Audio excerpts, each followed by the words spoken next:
guys, welcome to my Minecraft channel.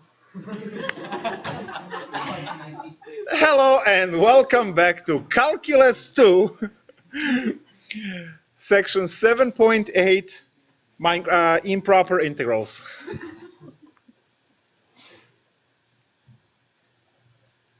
Are you ready to marry limits to integrals? Nope. You better be, because this is all. Now this is going to be a life-saving section. Life-changing, sorry, not saving. Life-changing. So, good.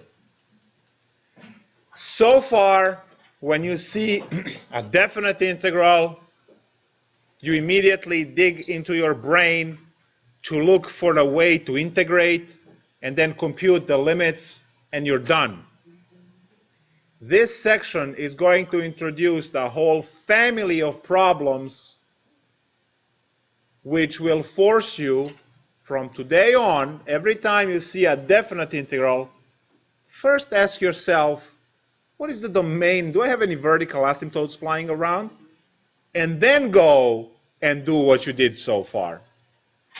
So it is a life-changing event tonight, and I hope you will regard it as such. We have two types of improper integrals. So we have a type 1 where, should I say air quotes, issues are clearly visible, meaning that your limits of integration might have infinities on one of the sides, right? So type 1 integrals will have an infinity somewhere. Now we know that indefinite integrals are supposed to calculate area under the curve.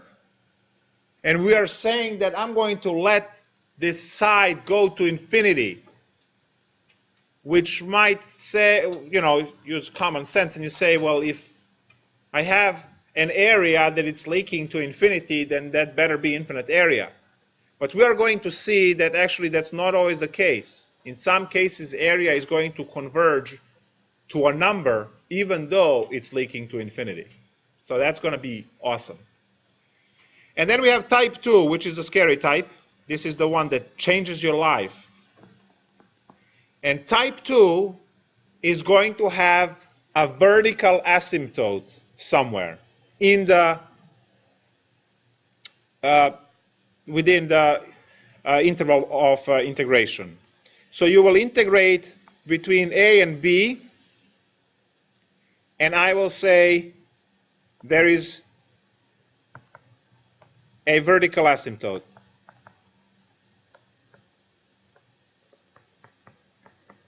And that part is going to be a little bit trickier. So now, let's start with type 1, the easier cases. So interval of integration is infinite now. Let's integrate e to the negative x dx between 0 and infinity. So, let's see what we get. Now, if you are to graph this, you know that e to the x looks like this. And you see that as you are computing area under the curve, that area is leaking to the right. And that's exactly the part which is going to infinity. So it might kind of lead you to say, well, it's infinite area because the function will never touch x-axis and so on. But let's compute and see what happens. I can't really compute with infinity, so I'm going to cheat and replace that infinity with a finite value b, because it's the upper limit, and I'm going to send that b to infinity in the limit. So I am rewriting this problem as b goes to infinity, and then I am computing 0 to b. So this is how you solve type 1 integral, improper integrals. You will replace whatever issue you have with infinity. If it's negative infinity on the lower limit, you will use a, because it's a to b, right? And if it's upper, you will use b. And now you just do the integral like, regular. Make sure you copy this limit every step, otherwise -1 per step. So what's the integral of e to the negative x? Very good. All right. And then we don't put plus c, right? We calculate between 0 and b. So we still have the limit, haven't used it yet. And now I have negative e to the negative b plus e to the 0. Now, how much is e to the negative infinity? Very good. And whoa, the area is actually finite. It's 1. It doesn't matter that area leaks forever towards x. The area under this curve is 1. So when I plug in infinity here, I get negative infinity. So e to the negative infinity, as you can see, is 0.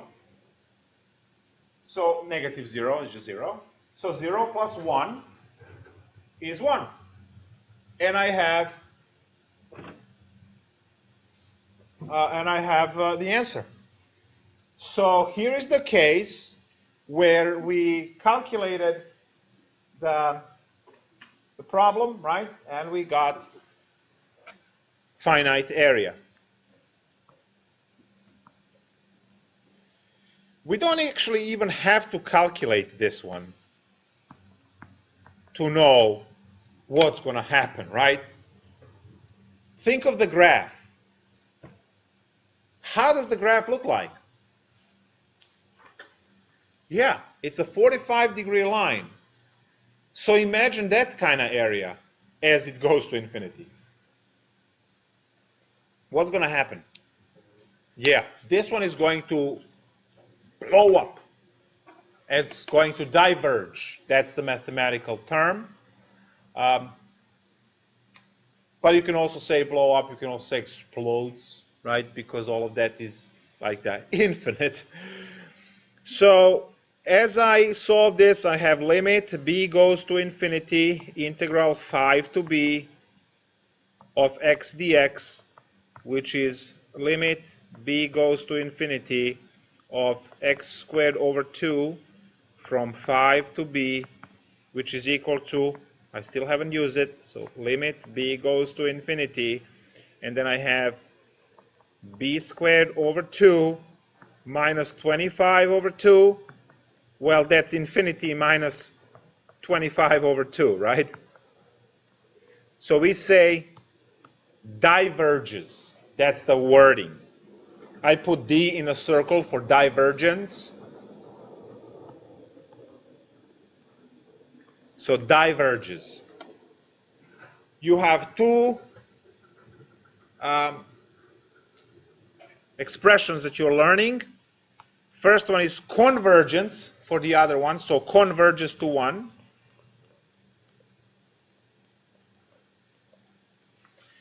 So the upper problem converged to 1.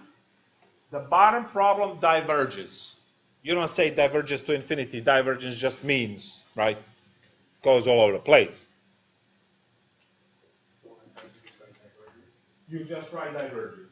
But for convergence, you say convergence to 1, convergence to 2, convergence to 3, whatever it is. Cool.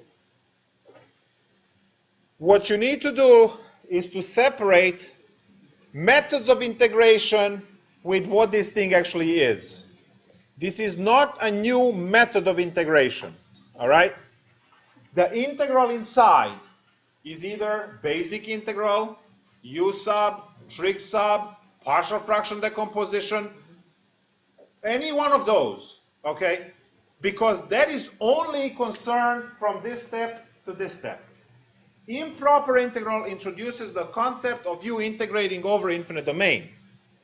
So the limit part is the new thing that you are focusing on. The way you're going to solve the integral, integrate, is whatever we learned before, and could be anything there. So obviously, for demonstration purposes, we are learning now about the limit, so I didn't go with trig sub. But just imagine, for exam, I can check this concept together with trig sub, right?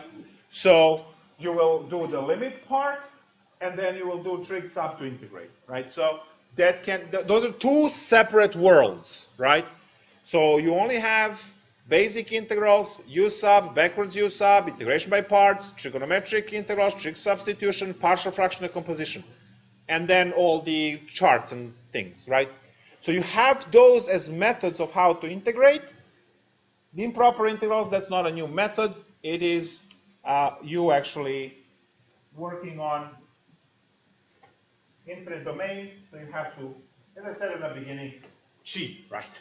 And use the limit to solve the problem. Let's take a look at another example. Say, I want to pick up something from the textbook because we can.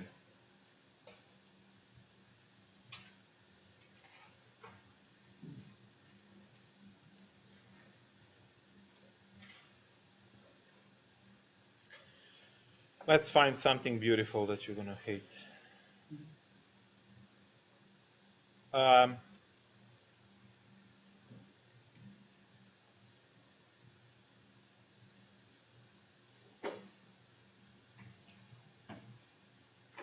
Wonderful example. Number 12. We do it here, or we do it, maybe save it for the exam. It's 4 over pi to infinity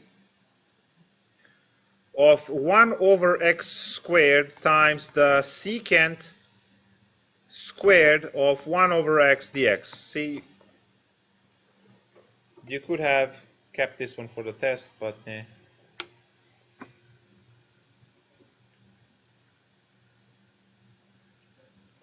What is the first step? Write the limit. You immediately see, using your eyes, infinity. So the first step is to establish that limit b goes to infinity. You have to start there. Then, good luck with the integral, right? Whatever method fits. Now this happens to be a basic kind of one, so this one shouldn't cause a lot of trouble.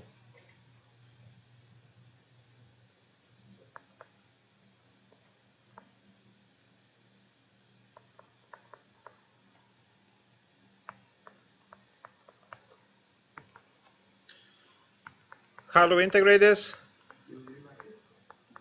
U sub, exactly. Nice. Basic integral, right? What's U? 1 over x. See? And then we have a basic integral to look at.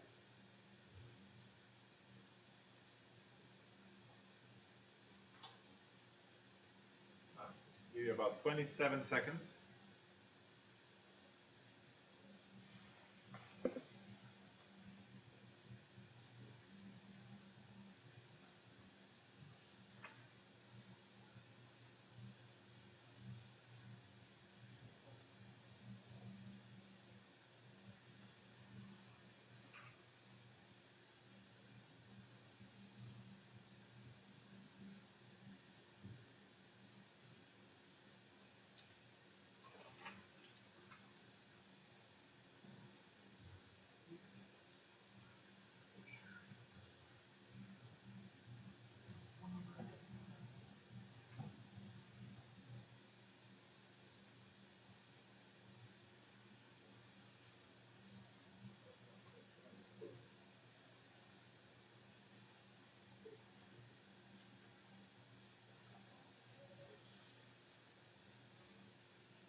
Okay? So u is equal to 1 over x, which means that du is equal to what? 1 over x. 1 over x squared? 2 over x squared. Negative 1 over x squared dx, right? Right. So now I need a negative here, which will introduce a negative in front of the limit. It's okay. Doesn't matter where it is. So now what do I get? I get negative limit b goes to infinity integral, and I can now, since I'm changing everything, I'm going to change my limits of integration to pi over 4 and 1 over b, right? Right. And I'm going to have a secant squared u du. Why is 1 over b? Because u used to be b, and when you plug b for x, u is 1 over b, right? When you plug, and when you plug 4 over pi, it becomes pi over 4. Now, what's the integral over here? Very good. So the integral is tangent u, and I'm computing that from pi over 4 to 1 over b, so I don't have to switch it. Now observe that 1 over b would be 1 over infinity, and 1 over infinity is 0, so this is technically pi over 4 to 0, and should be 0 to pi over 4, which is the minus which was flipped. But that's okay, put that on the side. Let's just calculate the way it is. So negative limit b goes to infinity of tangent 1 over b minus tangent pi over 4. Now tangent pi over 4 is 1, so I have negative limit b goes to infinity. Why am I writing this again? Hold on. Now we plug in, so that's tangent of 0 minus, there should be a parenthesis here, tangent 0 minus 1, which is the whole thing is 1, right? Because you have tangent of 0 is 0, 0 minus 1 is negative 1, and the negative in front becomes positive 1. Converges to 1. Area under the curve that was given as 1 over x squared times secant squared 1 over x between 4 over pi and infinity, again, is 1, which is awesome. One more problem, and then we'll move to type 2. Now, this problem is going to be a little bit of a problem.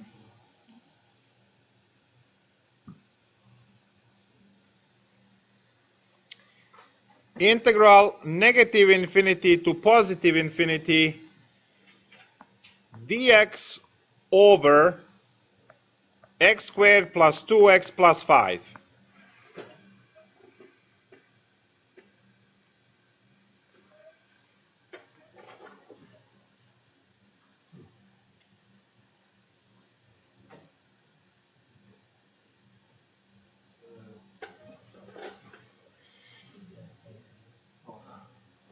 So can we just replace a and b at the same time? Can we like do 2 limits though?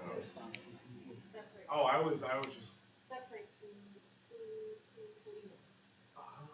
You can cut your domain anywhere. That's a theorem in Calc 1. Very good. The theorem in Calc 1 says that if you have integral a to b, you can go integral a to c plus integral c to b, where this c is in between a and b, right? You can cut anywhere between a and b. So you can pick any point between a negative infinity and positive infinity to make a cut. We want 0? Fine, 0 it is. You will get two identical integrals. So solving one integral solves the other, but they're going to have different limits of integration. So you will have to do those calculations separately. But you're not doubling up on doing the integral because the integral inside remains the same.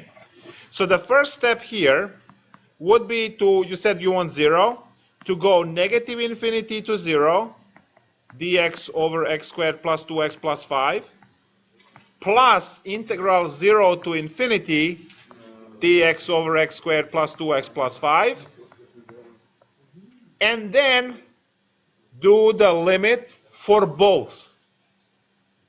The first one is limit a goes to negative infinity, integral a to 0, dx over x squared plus 2x plus 5,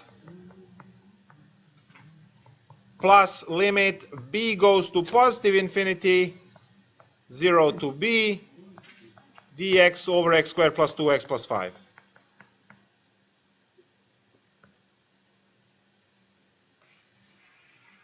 And now that we got over that hump, the question is, how do you integrate this thing?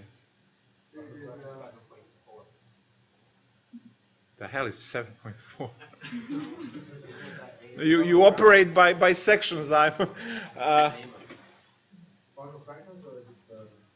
Partial? No, we can't factor this one. And if you have only one, you can't do partial fraction. So you have to have two factors at least in the denominator to do partial fraction, but this one doesn't factor. So partial fraction is out. Yeah, completing the square into trig function. Nice. Trig sub. Have fun. I thought you were coming to the board to do it. Since it was so casual. Trig sub. I could try, but I can't guarantee I'll be right. So draw the triangle out. I just got ready for George and my yeah. George plays legend. I do not. Was it the Legend 27? So it's not you. No, definitely not me. So you I'm too busy doing other stuff.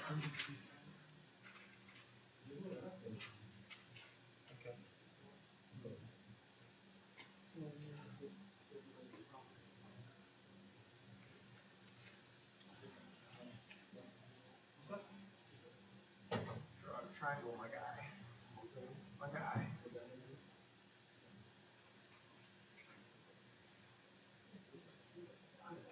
I'm sure he would take points off your triangle and look up to Rex.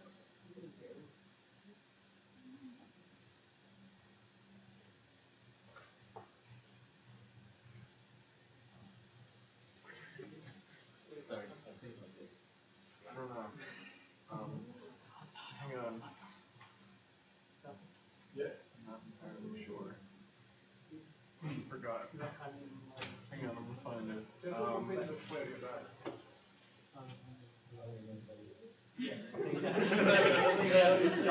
Just do completing the square on the bottom, you got it. Thank you. Pick off. Right, Kenny? George, you're smart.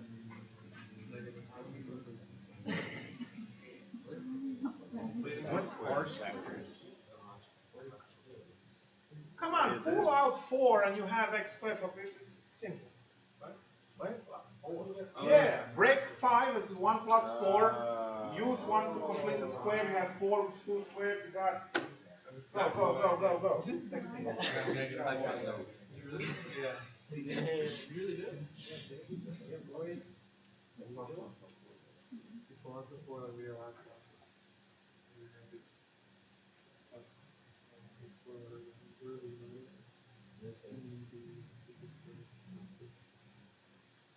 But then remember you have to do that square root.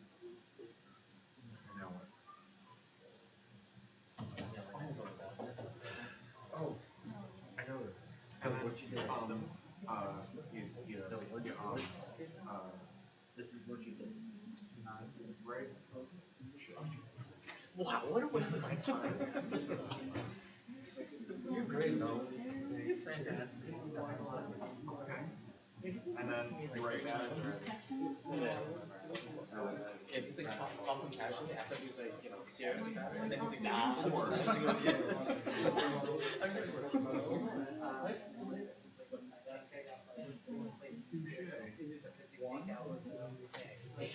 bada bing. I'm very tired.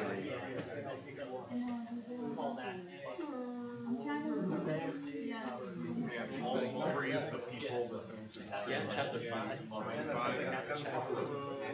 Yeah. Actually, there was going to a lecture notes. It wasn't like George one. I'm gonna go over 7. And 9. You're gonna cram it hard. Oh, that's right. You did that yesterday. All right, so as you can see, we are already reviewing for the exam because now we're doing this methods of integration, right? So I'm just going to here in blue solve the integral, and then we'll go back to solving the limits and stuff. So I'm just solving in general, dx over x squared plus 2x plus 5, which is integral of dx over x squared plus 2x plus 1 plus 4, which is integral of dx over x plus 1 squared plus 2 squared, if that's going to make you happy. And now I have all of the ingredients I need for trig sub. I draw the triangle, angle theta, and then I know that there is a plus, so these are legs. So here is x plus 1 and here is 2. And this would be the square root of x plus 1 squared plus 4. Now, before you scream, I know we don't have a square root here, but that's okay. We're just going to square whatever we get. Rana. Right, tangent inverse of x over 1. X plus 1 over 2. Yes. Yeah. What do you think? How many people are going to see that? 2. 3. I'm so confused. What's happening? He just gave us a solution. It's the inverse tangent of 2 over x plus 1. Well, 1/2 the inverse tangent, though, because it's the inverse tangent. What? Just don't. Yeah, let's just do it.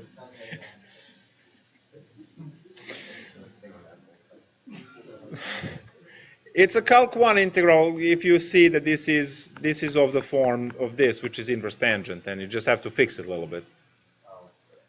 Yeah. I know, such is life. So let's go. We can write tangent theta. Tangent theta is x plus 1 over 2, from where x is equal to 2 tangent theta minus 1. Save your prayers. God is not here with us now. I thought you were done. dx. Look at this. What's the derivative of tangent? Yep, d theta. And I already have most of it, right? I need the derivative of this. So what's the other one? It's cosine theta is 2 divided by the square root, from where square root is equal to 2 secant theta. And because I don't need the square root, I will square both sides. So this x plus 1 squared plus 4 business is equal to 4 secant squared theta. Awesome. So let's plug everything in. It's going to be the integral of, instead of dx, I have 2 secant squared theta divided by 4 secant squared theta d theta. Everything cancels. You get 1/2 integral d theta, which is, as Rana said, just theta. Now, plus c. Now you see that it's the inverse tangent, right? So you have inverse tangent of this answer. So you have this to be equal to 1/2 tangent inverse, 1/2 tangent inverse of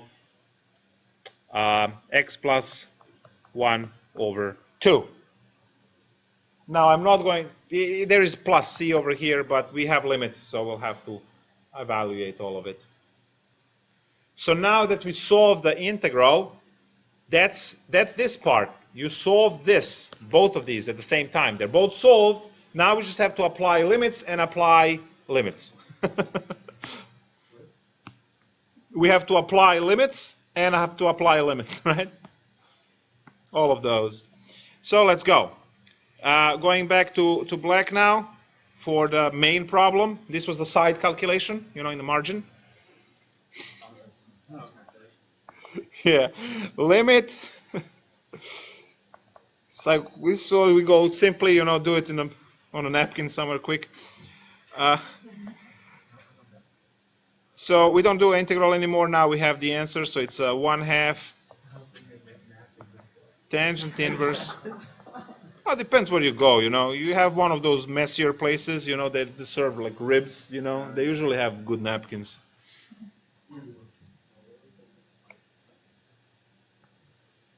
A to 0 plus limit b goes to infinity of 1/2 tangent inverse. We got this. We got this. X plus 1 over 2 from 0 to b.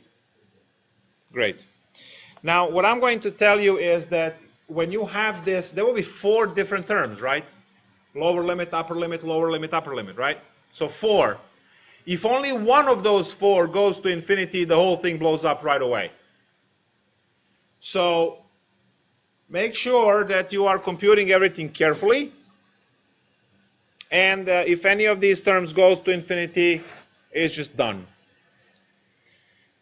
So 1/2 tangent inverse, I plug in 0. I have tangent inverse of 1/2. So I get 1/2 tangent inverse of 1/2 minus 1/2 tangent inverse of negative infinity over 2.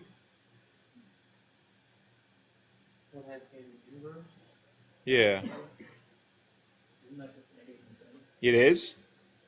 I will get there. Plus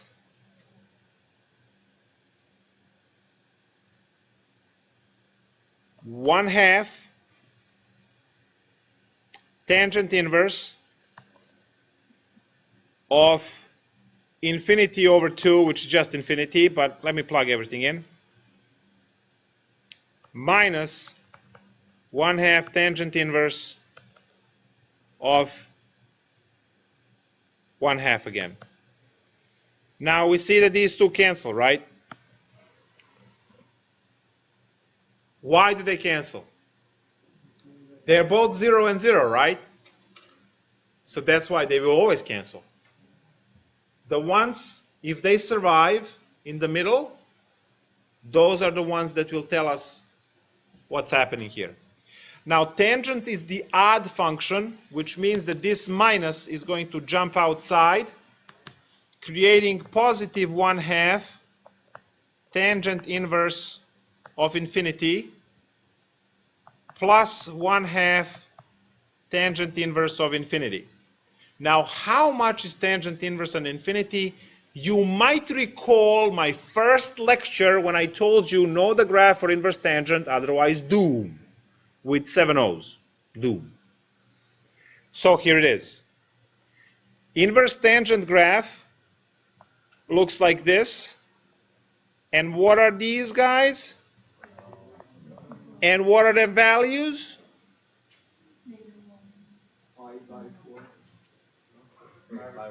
Pi over 2.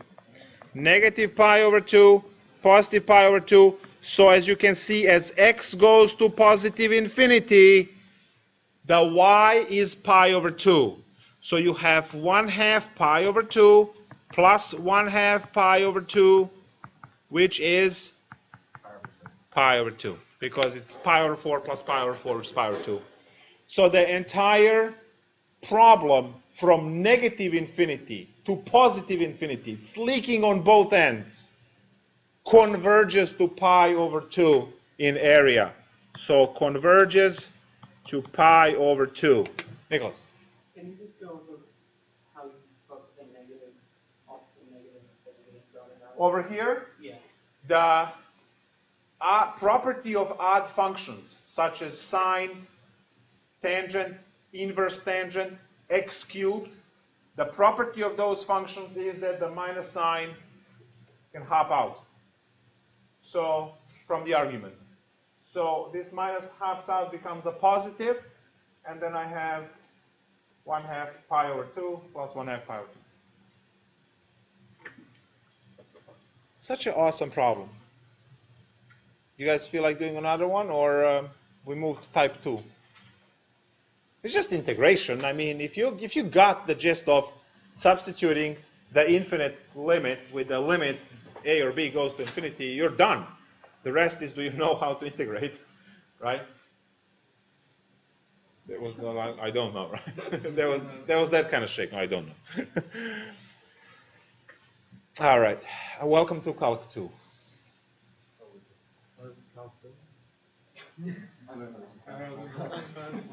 This was home ec. No wonder we haven't done any baking.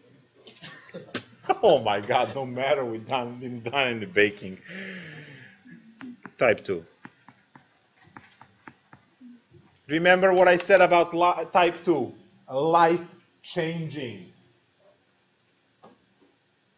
So, what was so big deal about this? Well, imagine that I am to find the integral from -1 to 1 of 1 over x dx. So what's the integral of 1 over x? ln absolute x. Thank you, Dow. So we have ln absolute x. When you plug in 1, you get 0. When you plug in -1, it becomes +1. You get another 0. 0. But is the area 0? Maybe. No. The area actually explodes. Now, why would that be so? Well, right in the middle of this interval, there is a vertical asymptote at 0. So area leaks. And we have to use the limit thingy to figure out if we get finite value, converges, or infinite value, diverges. So if you carefully observe this problem here, you will quickly come up with this. Because you have to. You don't get to pick the point where vertical asymptote is in this case. It is somewhere, and you have to use that as a breaking point. Unless it's already at one of the ends of the integral, in which case you just do the problem. So now, the rest of the problem is the same, except now your b goes to 0, and your a goes to 0 in the second integral, right? So the procedure from now on is the same, except now your a's and b's goes to numbers rather than going to infinity. So let's go and set this one up. And when you compute, you will see that this one explodes. It diverges, right?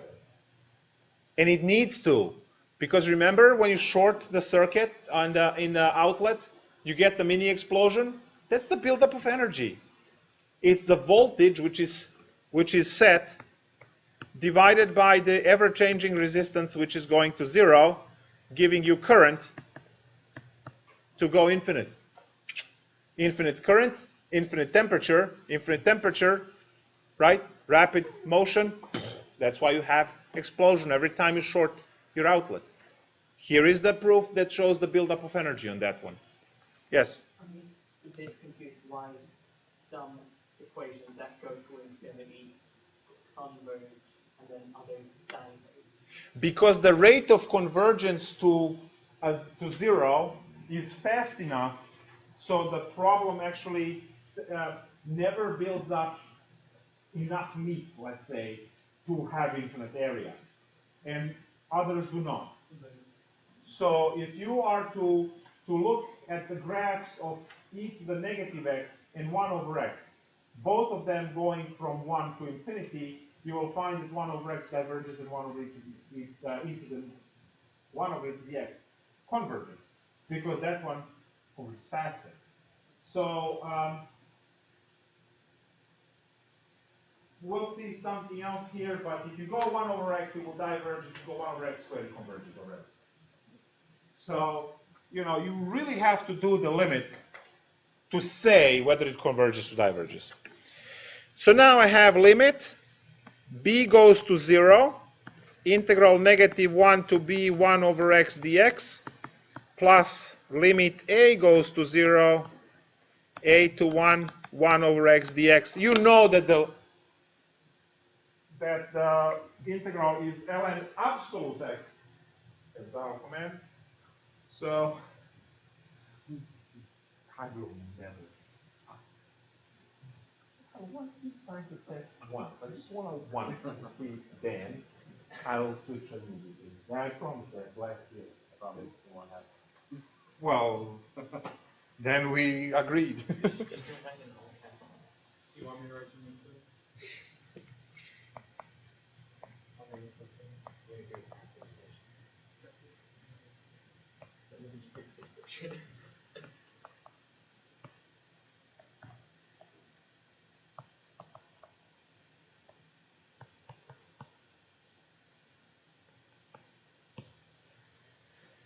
All right, so I have limit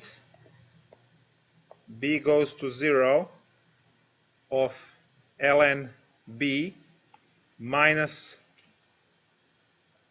ln absolute 1 is just 1, so the whole thing there is 0, plus ln 1, so they cancel, right? Minus limit a goes to 0 of ln of a. Now, you know, this one over here is already negative infinity, so bye.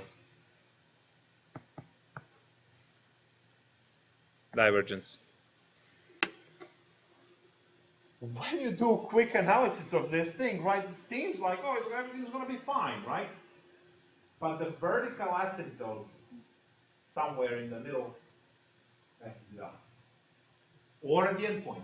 You can have it at the endpoint as well. So you have to be very careful. Now, why did I say that this is now life-changing for you? What did you do every time when you see a definite integral? You just dive in and solve it, right? But you saw right now that if you just dive in and solve, you're going to get a wrong answer. So far, we, instructors, professors, we were careful to give you integrals that don't have these traps. But now, gloves are off, all right? So you might see this stuff in your engineering courses, and you will.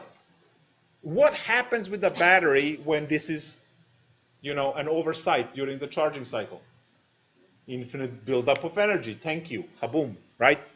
So as engineers, you have to be aware of these things, right? Because you don't want to build infinite anything as you are creating devices and things, right? Everything has to be bounded into specific, right?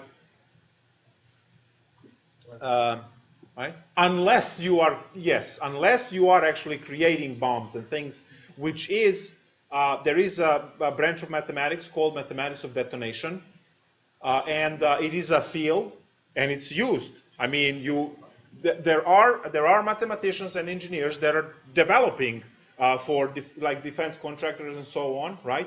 They actually are developing, and there are mathematical functions that are there. They are the only ones that are looking for divergence, all right, in their designs. But if we are trying to make a cell phone, like we shouldn't be looking for divergence, right, on any part of it. So exactly. So these are the. So now you've seen type 1 and type 2. Again, from tonight until you die, anytime you see definite integral, first stop is vertical asymptote anywhere, right? You look for that first, and if it's all clear, right, you go on and you do the problem. Yes? Can you scroll down a bit? Yes. Let's take, you said a bit. Okay. Can you scroll down more? Sure. Right there. So I will find another problem that you could enjoy. Again, we are not concerned with methods of integration here. You have to use what you have to use. We are concerned with, again, do I know where the vertical asymptote is? Do I know how to break this apart, right? So this is when we have, so type 2 improper integrals is when we have a discontinuity in the interval of integration, whether it's vertical asymptote, well, vertical asymptote mainly. So let's take a look at another problem. Maybe some of you are still writing. Then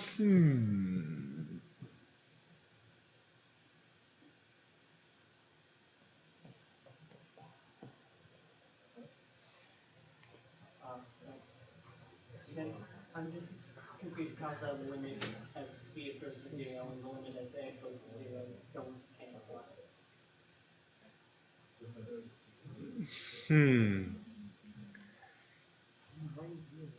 Actually, yeah, how's that? I don't, I'm just wondering. They don't.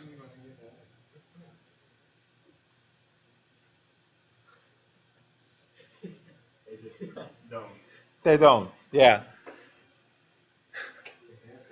All right. So I'll talk to you after the class, and we'll review some of the 4.7 or 4.8, whatever, from Calc 1. We'll talk. Yep.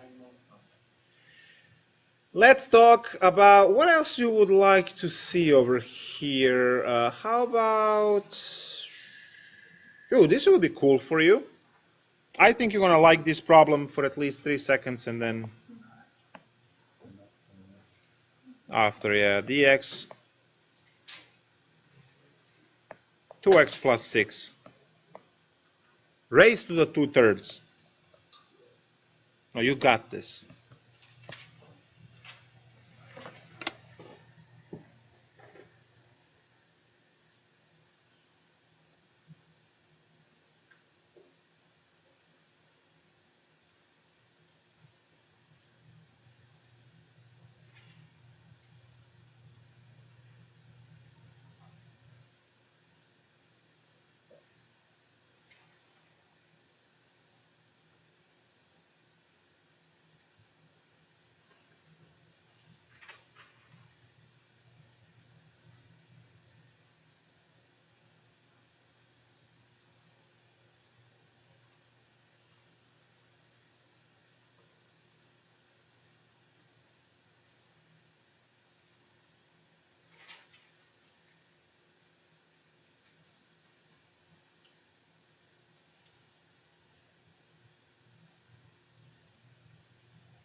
So what kind of problem do we have here?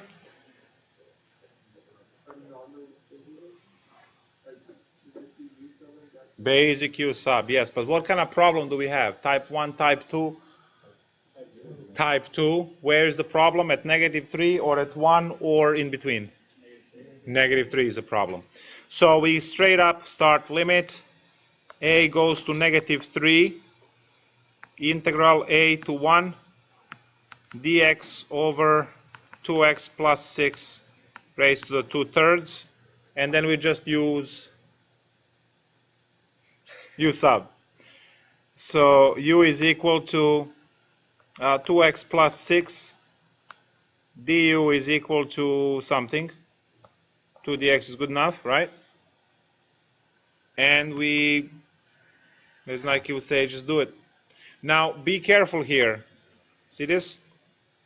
We have to make sure that we go back into x variables because this applies to x limit. You want to transform that as well. So limit a goes to -3 integral of, well, we could transform the limits. You would have 2a plus 6.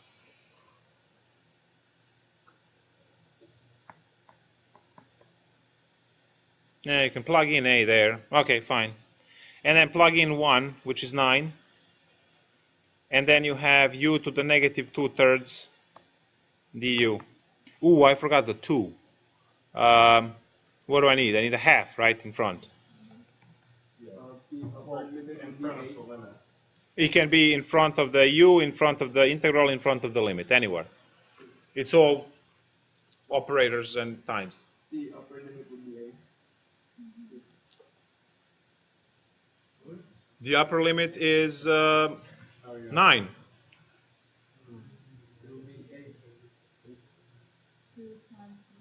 Oh, 2 times 1. Yeah, 8. I heard a, and I said, why a? Yeah, 8. Yes. But here, if we don't write the limit a tends to -3 and just solve it by placing -3 as a, you can do that, right? Yeah, you can go back into x and use a and 1. From the beginning, you just don't write limit a tends to -3. Like a goes to -3. A goes to -3. Yeah, you just don't write that part. If you don't write that part. Oh, that's -1 per, yeah, per, yes. No, but I write -3 instead of a and just solve it like normal integration. Is that right? It's an incorrect mathematical notation. So -1 per step. How about you test it on a test, see how it goes.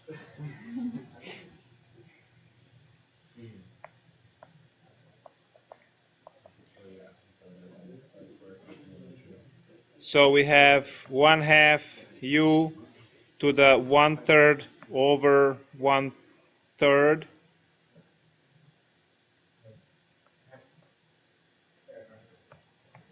Two a plus 6 and then 8.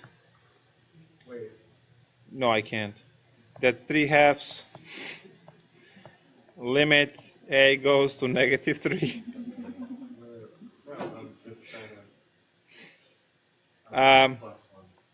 Cube root of u, it's too late now. Cube root of u from 8 to 2a plus 6. Oh my, it's so awesome. Look at this. This is 3/2. And then we have a cube root of 8 minus cube root of 0. The whole thing is 3.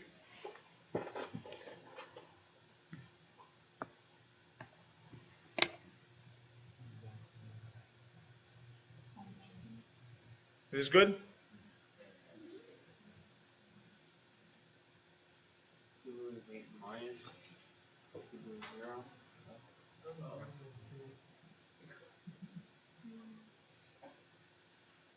Right, the 1/3 exponent is a cube root.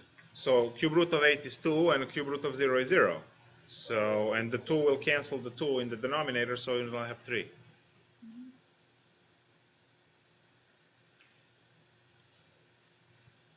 more to be happy. It's calculus class.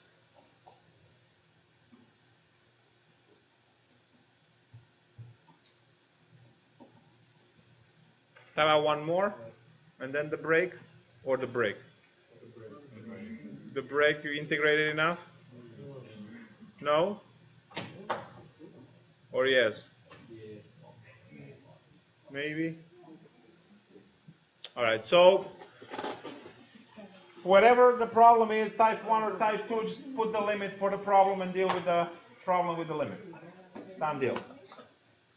All right, so this lecture is over. When we come back, 7.9 differential equations. There we go. Yay, this survived.